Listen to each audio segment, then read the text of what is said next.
हमें ज्वाइन किया है मुमताज़ मायनाज़ क्रिकेट कमेंटेटर तारिक सईद साहब ने। उनसे बात करेंगे, प्रोग्राम में वेलकम कहेंगे। बहुत शुक्रिया तारिक सईद साहब आपके वक्त का। कहिएगा, अब चूंकि पीएसएल का जो एक तसलसल था वो बरकरार नहीं रह सका, इंडियन कशीदगी की जानिब से इंडिया ने एक भौंडी साजिश रचाई और यकीनन खेल भी उससे मुतासर हुए। अब दोबारा से पीएसएल का आगाज़ होगा, यकीनन वो टेम्पो टूट चुका है, कितना फ़र्क पड़ेगा?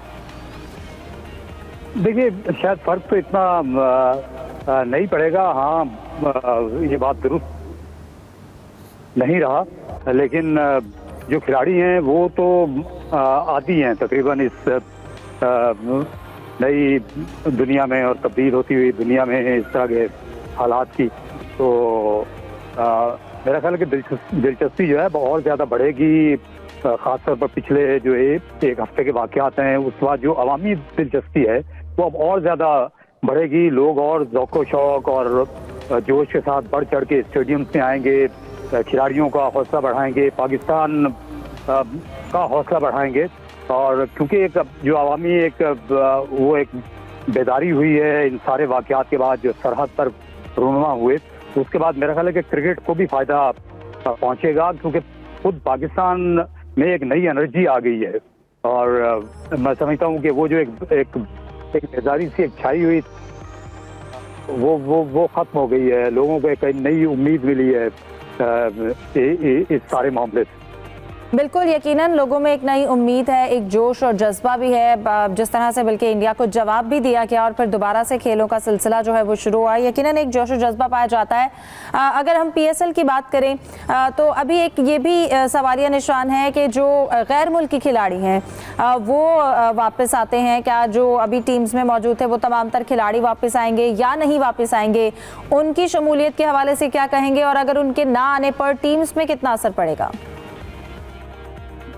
देखिए, अभी तक की जो इत्तलात हैं उसमें कुछ खिलाड़ी तो आ रहे हैं शायद, जिस तरह वो कराची किंग्स के कप्तान है डेविड वार्नर, उनने दिलचस्पी दिखाई है कि वो वापस आना चाहते हैं। वैसे भी कराची की टीम जो है वो बेहतर पोजीशन में है और वो चैंपियन भी बन सकते हैं, फाइनल खेल सकते हैं। इस तरह कुछ श्रीलंकन खिलाड़ियों के मुतालिक भी इत्तलात थी कि शायद कोयटा ग्लैडिएटर्स को उनकी खिदमत मिल जाएंगी। कौशल जो कि उनके विकेट कीपर बैट्समैन थे, जो कौशल मेंडेस हैं, उनके बारे में आज की अखबारी इत्तलात हैं कि वो वापस आ रहे हैं।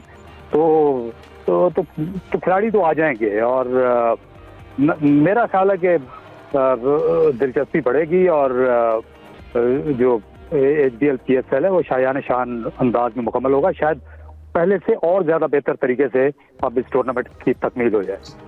तारिक सईद साहब, कहिएगा, आगे PSL 10 का जो अभी तक पॉइंट्स टेबल है हम देख रहे हैं स्टिल ओपन है। कोयटा ग्लैडिएटर्स के अलावा बाकी जो टीम्स हैं, हमें मुल्तान सुल्तान्स तो कह लें कि अब सिर्फ एक अपना मैच रस्मी तौर पर खेलेगी, लेकिन उनका वो इवेंट से बाहर है। लेकिन जो बाकी टीम्स हैं, आपको उनके हवाले से क्या कहेंगे? कोयटा के अलावा और बाकी कौन सी 3 टीम्स आपको प्ले ऑफ में नजर आ रही हैं?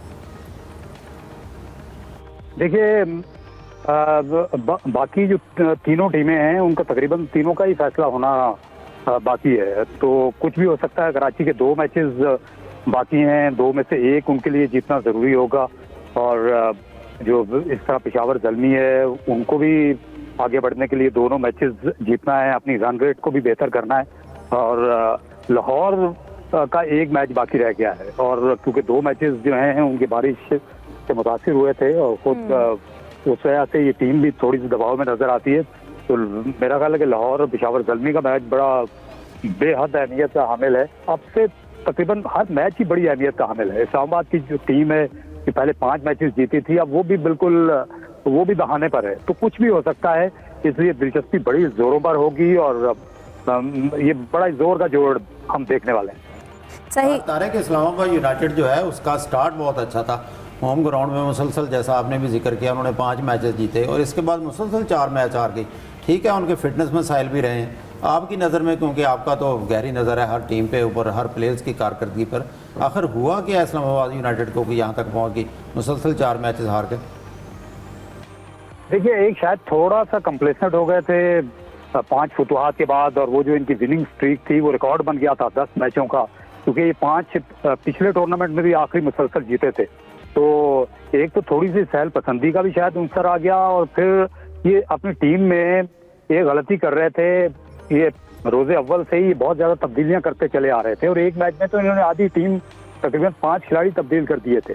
तो वो क्रिकेट में ये ठीक होता है कि जैसा देश वैसा भेस आप करते हैं, लेकिन वो एक आध खिलाड़ी तब्दील किया जाता है। तो वो बहुत ज्यादा जो इन्होंने तब्दीलियां की इस्लामाबाद यूनाइटेड ने, उसका उनको नुकसान हुआ है। तो वो टीम जो है उससे उनका कॉम्बिनेशन भी मुतासिर हुआ।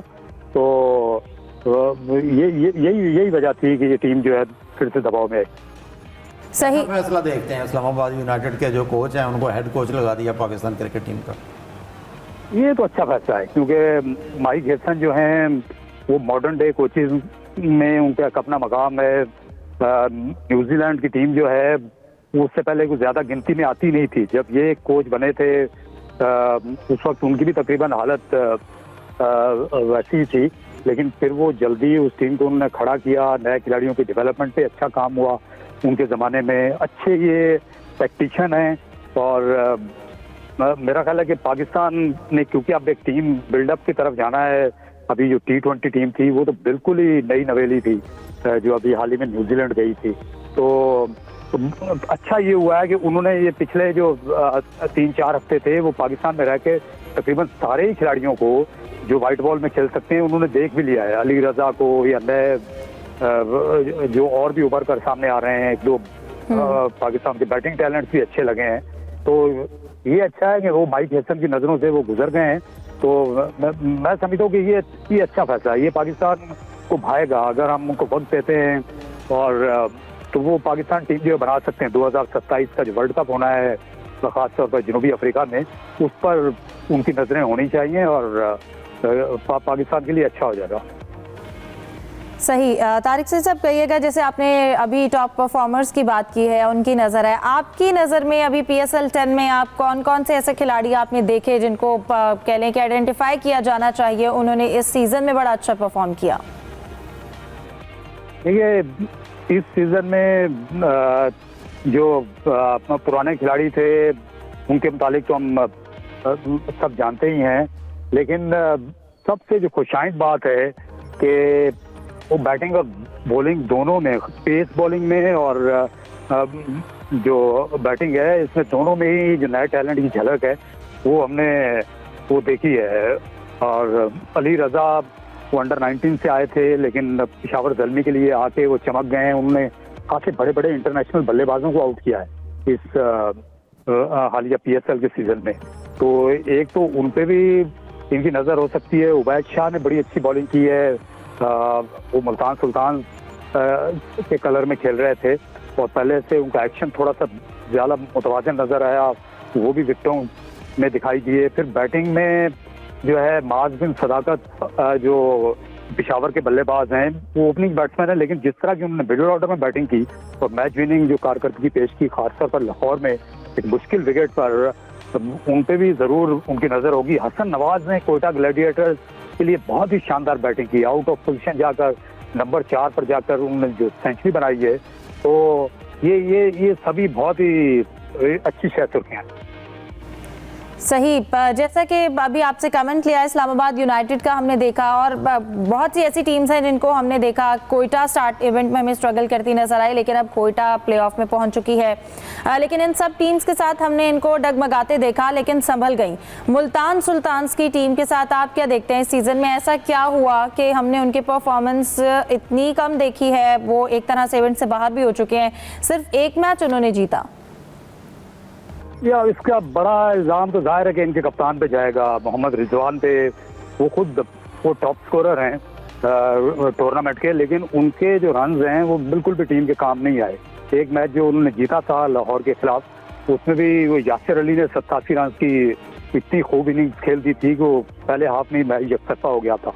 तो मुल्तान की टीम इस दफ़ा अपने होम पे भी कुछ नहीं कर सकी। वहाँ पे भी 2 मैचेस जो हैं वो बहुत ही बुरी तरह हार गए, और पहले वो इनका किला कहलाता था मुल्तान क्रिकेट स्टेडियम।